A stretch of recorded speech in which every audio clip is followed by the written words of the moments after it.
Los moros fueron un grupo de habitantes norteafricanos que conquistaron y gobernaron España durante casi 781 años, desde el 711 hasta el 1492. Entraron en la península ibérica España después de cruzar el estrecho de Gibraltar, pasando por Marruecos. Los moros africanos eran conocidos por sus excepcionales habilidades en arquitectura e ingeniería, y construyeron numerosas estructuras impresionantes como universidades y mezquitas en España. Estas aún se mantienen en pie hasta el día de hoy. Hicieron importantes contribuciones en diversos campos, incluidas las matemáticas, la medicina, la química, la filosofía, la astronomía, la botánica, la albañilería y la historia. Los moros africanos fueron los primeros en introducir en Europa el uso de los números arábigos, que aún se utilizan en la actualidad. También lograron avances significativos en medicina, desarrollaron tratamientos para diversas enfermedades y crearon libros de textos médicos que fueron ampliamente utilizados. Además, los moros africanos eran hábiles astrónomos y desarrollaron técnicas avanzadas para medir el tiempo y determinar la posición de los cuerpos celestes.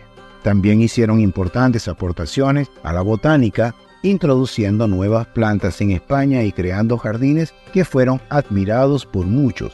Los moros africanos también eran conocidos por su experiencia en albañilería y construyeron numerosas estructuras impresionantes como la Alhambra de Granada, considerado uno de los edificios más bellos e impresionantes del mundo. Finalmente, también escribieron extensamente sobre su historia, creando numerosos textos históricos que aún hoy se estudian. Moro fue el nombre que los cristianos dieron a los negros y musulmanes que habitaron en la península ibérica desde el siglo VII hasta el siglo XV. El término proviene de los romanos, que nombraron a Mauritania, una de sus provincias en África, con la invasión de árabes musulmanes en ese continente. Los habitantes de esa región también adoptaron el Islam como religión. De esta manera, morisco, a los ojos de los cristianos, se convirtió en sinónimo de persona musulmana y de piel oscura. Los moros, sin embargo, no son un pueblo ni un grupo étnico, sino una generalización que los cristianos europeos han hecho de los musulmanes, tanto africanos como árabes. La palabra moro viene del latín mauro y significa oscuro. Los moriscos llegaron a la península ibérica, España y Portugal, alrededor del siglo VIII, permaneciendo allí durante varios siglos, dejando su huella en la cultura y en la lengua. En la Alta Edad Media, los reyes visigodos vivían en guerra entre sí. Uno de los monarcas pide ayuda a Musa ibn Nasr, el líder de la tribu yemita, que habitaba al norte de África. Así los yemíes respondieron a la petición del monarca y conquistaron lo que hoy es gran parte de España y Portugal. Una vez en la península ibérica, los cristianos que vivían en estas tierras empezaron a llamar moros a aquellas personas de piel oscura que practicaban el Islam, en referencia a Mauritania. En las regiones donde se asentaron, los cristianos comenzaron a convertirse al Islam. Estos nuevos musulmanes también fueron llamados moros, aunque ya no eran de origen africano o árabe, ni eran de piel oscura. Palabra que forma parte del portugués como guitarra, azulejo, lechuga, fuente, pertenecen al idioma árabe y fueron traídas por los moriscos. También el fado, el estilo de música portuguesa, y el cante flamenco fueron también de origen en la forma de cantar de este pueblo. En total, los moros permanecieron en España durante casi 8 siglos, como en determinadas zonas del país fueron 300 años y en otras 500 años. El último reino musulmán conquistado fue el de Granada en el 1492 por los reyes católicos Isabel de Castilla y Fernando de Aragón. Siguió un siglo de persecución más intensa, con los moros obligados a convertirse al cristianismo o abandonar el país.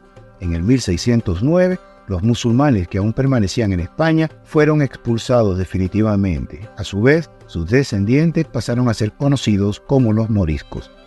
Además del idioma, podemos encontrar la influencia morisca en Portugal en la arquitectura y la decoración. Los mejores ejemplos son los arcos de herradura, los azulejos y los adornos de colores. En Lisboa, el barrio habitado por los moros, se llama Mouraria y el nombre sigue siendo hoy. Asimismo, encontramos vestigios de la influencia morisca en la cocina portuguesa en platos como albóndigas de almendra y guisos de cordero, entre otros. Moro o árabe musulmán. Moro se utiliza a menudo como sinónimo de árabe. Sin embargo, morisco, como hemos visto, se refiere a pueblos bereberes y musulmanes que vivían en la península ibérica y que no eran árabes. Después de todo, los árabes son aquellos que nacen en países como Egipto, Arabia Saudita, Yemen, Líbano, etc. Ser árabe, por tanto, tiene que ver más con la identidad cultural y el idioma que con la religión. Finalmente, un musulmán es aquel que practica el Islam. El país musulmán más grande del mundo, Indonesia, no es un país árabe. Asimismo, los propios musulmanes que vivían en la península comenzaron a utilizar la palabra moro para referirse a sí mismos. Por eso, tanto en Portugal como en España, morisco es prácticamente sinónimo de musulmán.